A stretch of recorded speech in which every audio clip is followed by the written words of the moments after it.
It's impossible to separate the town of Lincoln from its namesake, President Lincoln. I found that Lincoln's contribution to the history of this town is unquestionably not only the backdrop, but the very bond for the community's pride of heritage.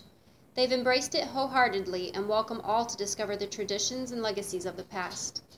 It's clear that President Lincoln has become the fabric of socialization on a community level.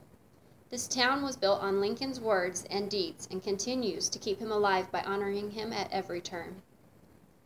From the old-fashioned Lincoln movie theater to the vivid full-scale murals of Lincoln scattered on the old downtown buildings, history is kept alive.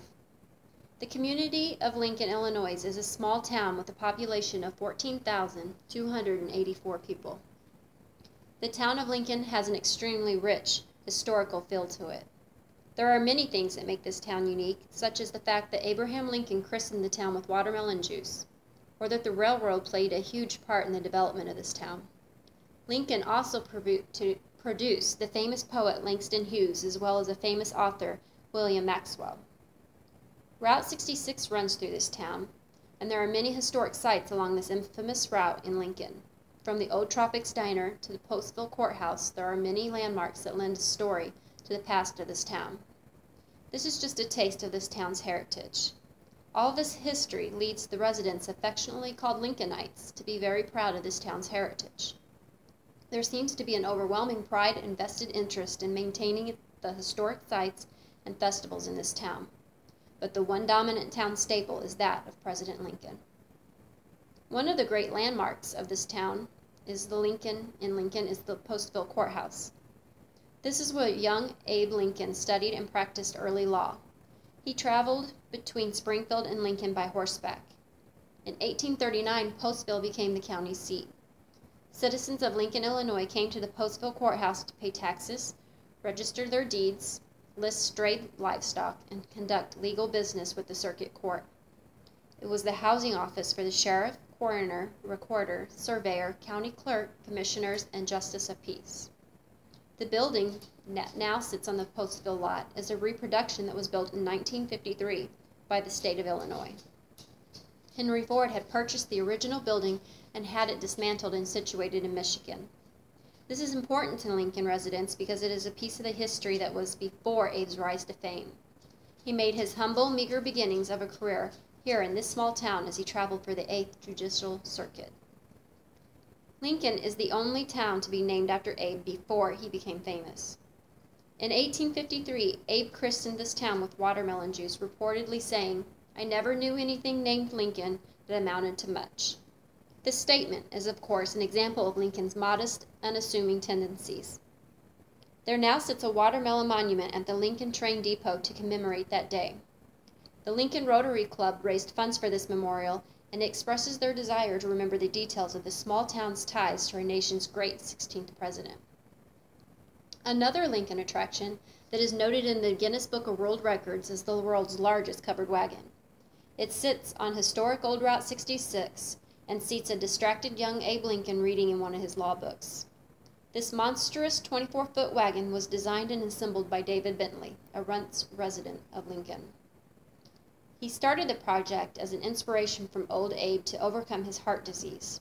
Quote, Bentley, a former Illinois state police officer, says that after open heart surgery he became consumed with making something big and memorable.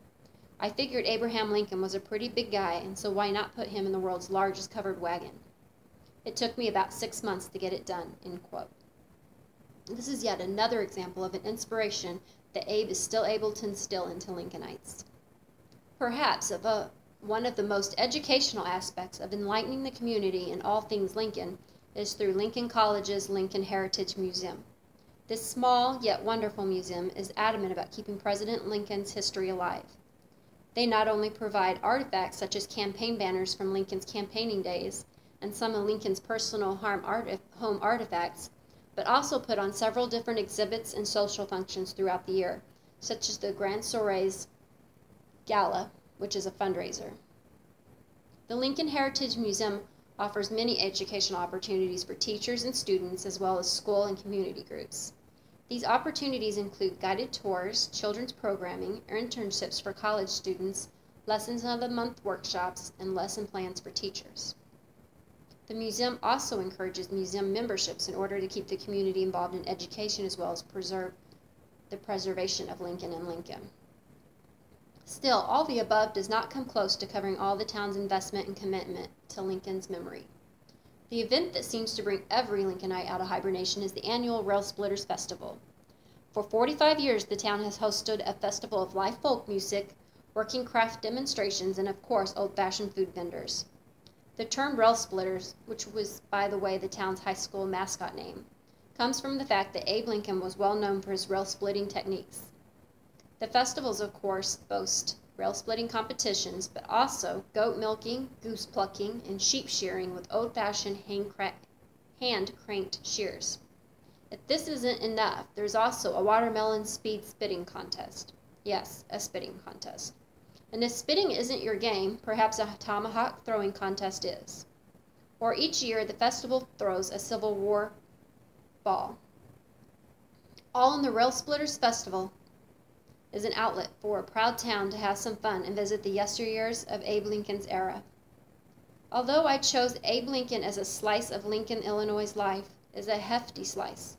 It is easy to see that this town is saturated with pride, tribute, and commemoration for their beloved famous president's humble small-town beginnings. All things Abe Lincoln inundate this sleepy small town. The eager, honest young man who humbly loaned his name to this town before he became famous gives it a historical flavor all its own, and for that, Lincolnites are proud.